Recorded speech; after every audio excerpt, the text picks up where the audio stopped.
Greetings. Welcome to Growth Hacking Show, where we have founders, chairmen, CEOs, serial entrepreneurs, and directors of the companies that come and share their experience of what not to do in a business so it can hurt you based on their decades of experience. And plus, few things from their success secrets they're going to share, only top three. So stay tuned for this. In case you don't know me, my name is Mohammed Siddique. I'm the host of Growth Hacking Show and the co-author of New Success Secrets, available on Amazon. And today I have a special guest because CEOs and founders that come and share their experience, where they learned it from. That's the key, because you always learn from CEOs and CEOs learning from somewhere else. And for that purpose, I'm going today virtually, digitally for now in Toledo, Ohio. And I am with very special guest. And he is the CEO and chairman of the Full Circle. The leadership circle. I apologize this for the leadership circle, and no other than Bob Anderson. Bob has been advising, consulting, and with his co-partner Bill Adams, we will be interviewing him very soon too, and co-author a book as well. He's going to tell us all that and share with us the secrets of working with the top CEOs in the world, all around the world. Please join me to give a warm welcome to Bob Anderson. Bob, welcome. It's great to be with you, Siddique. Wonderful. Bob, let me start with this. Where were you? What happened? Who you were surrounded with that inspired you to get into advising CEOs and founders, especially people with the big egos? Yeah, well, I have to mention that. Yeah, I have one too, so let's not be too judgmental. Okay. I started out in manufacturing. I was actually working for a family business. I grew up in a large family business, and one night the plant was down middle of the night, and I'm exhausted. We're trying to get the plant back online. I got a dust mask on. I'm working my tail off, and out of my mouth, I just stopped to catch my breath. Out of my mouth, completely like unreflected, came, "I'm not becoming who I am." And I knew I'd said something that I could not go back on. I knew it. And so I started a process of reflection. What was that? What just happened? And that led me to a very different career. And my passion really was for developing people from the inside out. Like, how do you draw forth this deep ground of being that's inside all of us and put it in service of leadership? And so I got into the field of leadership development, got a master's. Early in my career, I got connected with some of the top thought leaders in the field. I worked closely with them. They mentored me. It was an extraordinary time for me of learning. And in 1986, I decided I'm going to go out on my own. I was 31 years old. I was probably way too young to do that, but I began to see that there was the field itself of leadership was a random collection of really great stuff. In other words, great models, great theory, great frameworks, but completely unintegrated. And I started to work on an integration on how can I put all this together in a coherent framework where it all fits. And that actually came together better than I ever thought it would. And then I created out of that the Leadership Circle, which is a very in-depth assessment for leaders against the model. Leaders get feedback from others in relationship to this very integrated model of leadership. And that really by surprise, I mean, I'm just, I wake up every morning surprised by where it's gone. It's now considered to be one of the best assessments in the world. It's used by top companies all over the world. Large consulting firms use it with their clients. And so we've got quite a business there in the Leadership Circle. And when that happened, we had a lot of incoming requests for consulting engagements, which we couldn't fulfill on. I hadn't built that size of an organization. So I ended up forming a partnership with Bill Adams and his company, and we formed the Full Circle Group. And then a few years of having two separate organizations, we merged the two. So we now have one company with two different divisions or brands. One is our assessments and products business. The other is our consulting services business. And we're probably sitting at in the top 5% of the industry on leadership consulting or organizational consulting. So it's gone very, very well. And, like I said, I never would have guessed it would have come to all this. It's been quite a journey. Wonderful. Thank you. That's called being highly blessed. Yes. And you mentioned about 1986. In fact, at that time, I just completed a high school in Pakistan, in a small city. I know you live in like a White House, Ohio. That's like a small, small city outside of Toledo. Yeah. And I was in a small city in Pakistan, in a remote place, and I just completed a high school in that year. That's something common. And who could have believed that after, that many years, 32 years, I would be learning from Bob Anderson directly from you with the power of the digital connecting side, the sitting side by side digitally from now. Is that right? Yeah. Well, we weren't far apart. I was in 86. My wife and I both quit our jobs and we went around the world. And I was in India. I didn't make it to Pakistan, but I was in India with her for quite some time there. And it was on that trip that I decided, okay, I'm going to go out on my own. I need to pursue this passion. And so I came home and started my own business. Wonderful. Bob, based on your over 3 decades of experience and working with the top CEOs and, all around the world, and my question won't justify, however, I'm going to ask it anyway. What are the top 3 missteps to avoid for a business growth? Yeah, I thought I would answer that more personally. Like where have I misstepped and in building these businesses? And I think one, I didn't let go of people in key leadership positions that weren't performing fast enough. And that's an interesting thing for a guy to say who's in the business of developing people. But what I look back, I said, I realized there were early signs of underperformance, and they confused me because, in one case I had hired a CEO to run the business and he had a huge track record running large organizations. I thought, wow, this is going to be amazing. And it wasn't. And he wasn't getting the job done. And I didn't trust my gut on it. I didn't have the difficult performance conversation soon enough. And I held on to him longer than I should. And I did that a number of times. And I think that would be one misstep. You got to get the right people in the right positions. And if they're not performing, they either got to get on a development plan or you got to let them go. And I waited too long. The other thing I would say for me has been learning. I don't know if it's a misstep, but I underestimate the talent it takes to grow a business in the complexity we're in and really grow it rapidly. So, when you're starting out, you don't have the cash that you need. Oh, I'm sorry. You don't have the cash you need to spend what you'd need to spend. But I've been repeatedly impressed and surprised by what a seasoned, experienced, world-class talent can do for a business. And so I've probably been too cautious in spending there.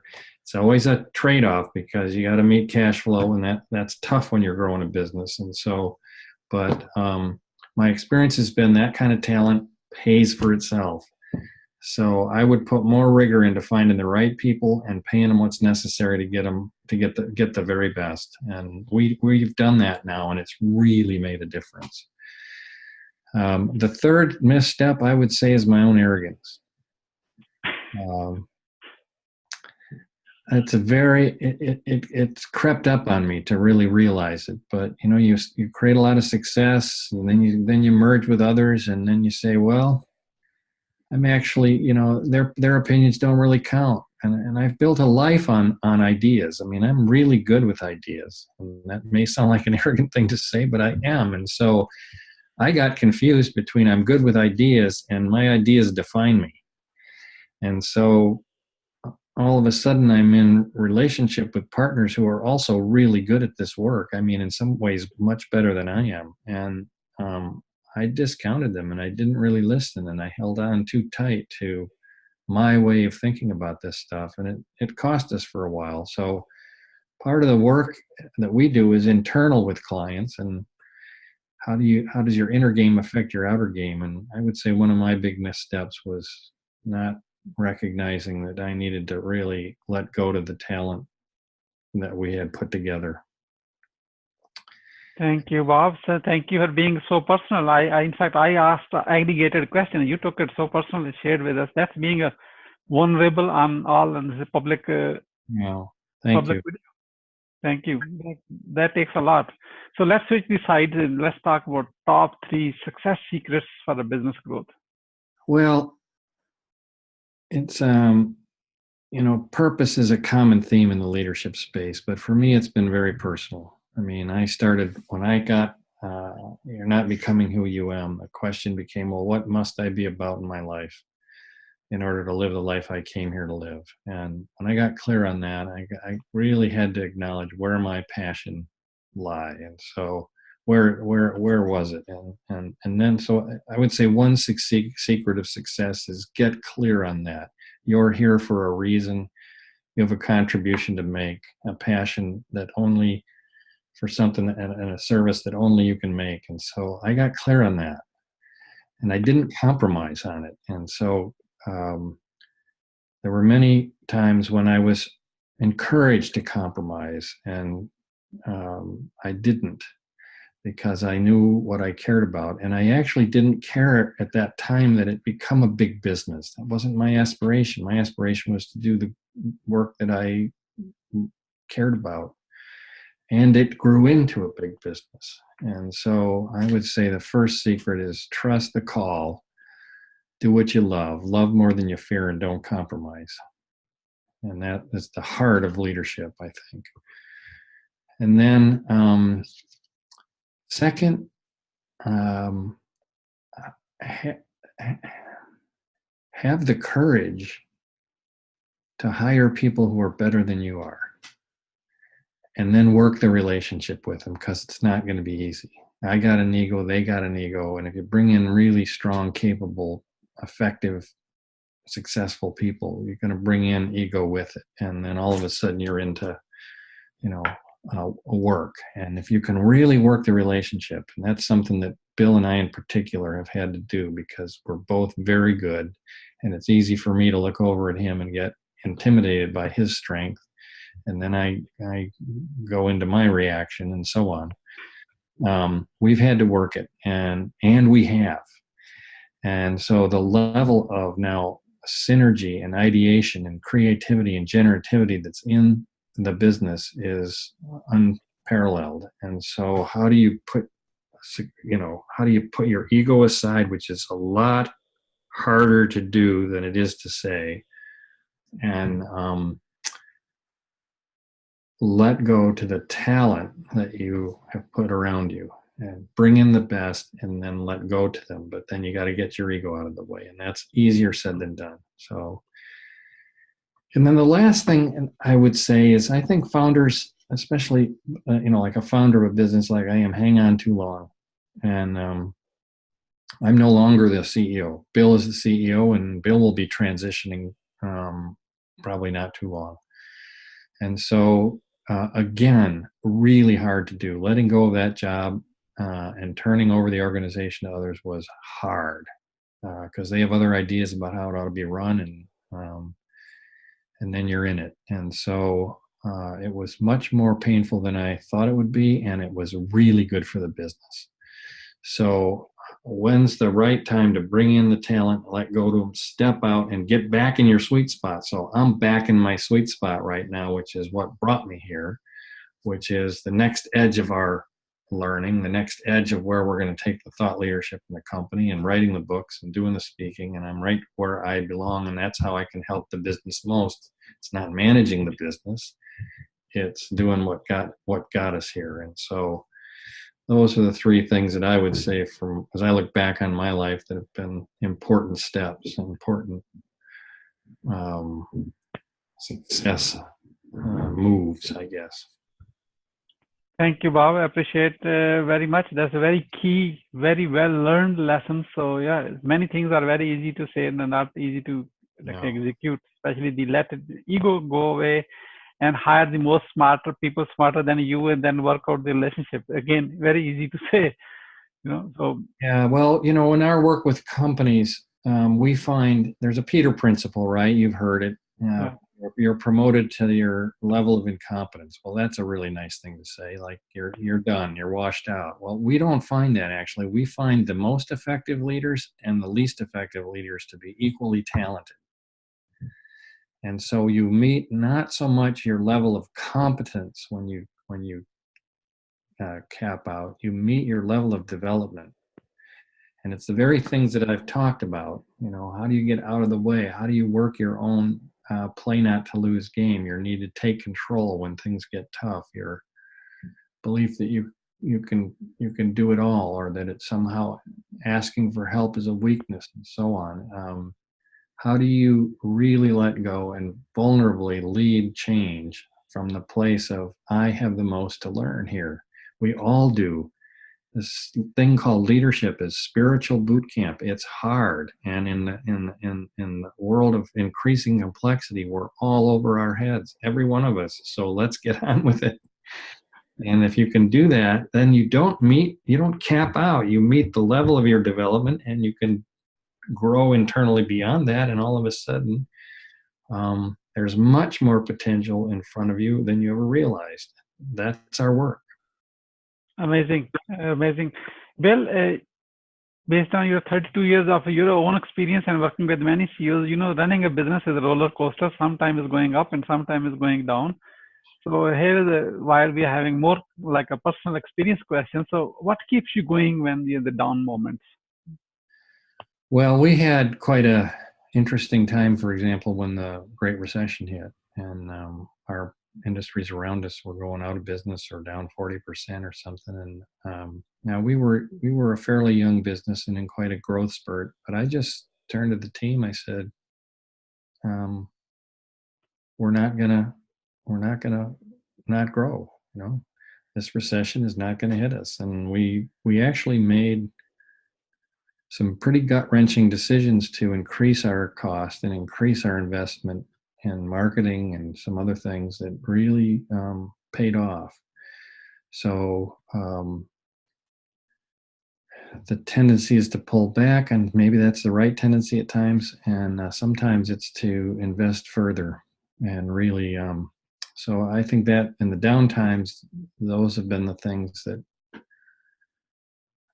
work. We've done a lot where we just go in and say, well, let's really study our business model. Why are we flattening out? What's going on structurally, as opposed to thinking of it as out there in the marketplace? What is it in here, and what we've done and how we've structured our business that's now resulting in growth, but linear growth instead of exponential growth. So that kind of inquiry into the way you've structured your business is an important piece too. Thank you. Thank you again. How are you growing your business right now at this moment in this economy? Well, it's a good economy right now. We're hitting on about a 45% growth rate. We've done threefold in the last 3 years. And many of the things I've talked about have been contributors to that. One, you get the kind of talent that Bill, for example, represents, and some of our partners, Steve and David Bodrig, they're really, really good at this business. And that combined with the leadership circle growing into notoriety, and then putting a really good selling or strong selling book on top of that, and it just lofted it. So what are we doing to continue to grow? We've learned how to scale really good talent that doesn't need to work for somebody. We've learned how to bring in that kind of talent and provide a platform for them that they can't get anywhere else. And so we're growing people who can develop business and scaling that. And that's, and then when you bring the thought leadership, we're just about to come out with another book in January. On top of that, it fuels growth. Amazing. Thank you so much. So, Bob, how the Growth Hacking Show community who is watching you right now can support you? Well, it may sound mercenary to say, but I'd love for people to go out and buy our new book in January. It's called Scaling Leadership. And we're really excited about it because we did something really unique with this book. We studied, we have about 1.5 million surveys of leaders providing feedback to other leaders. And we sorted on the senior leaders, and we said, how do senior leaders describe effective and ineffective leadership? Let's get a street view on that.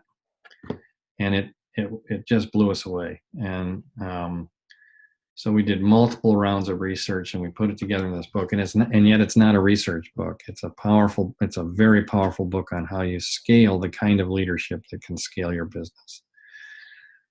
And so if you want to help, take a look at that book. I think it'll help you a lot.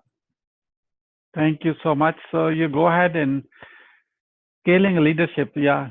First, building a leader is hard. Then scaling up is even like the next level. Well, that's the first step, is start with yourself. Yeah. Right. And how do you do that? And then how do you scale that to your team? And then how do you scale through your team to the rest of the organization? Yeah. That's the book. Yeah. Bob, as we are about to wrap up, what would you say as a final word?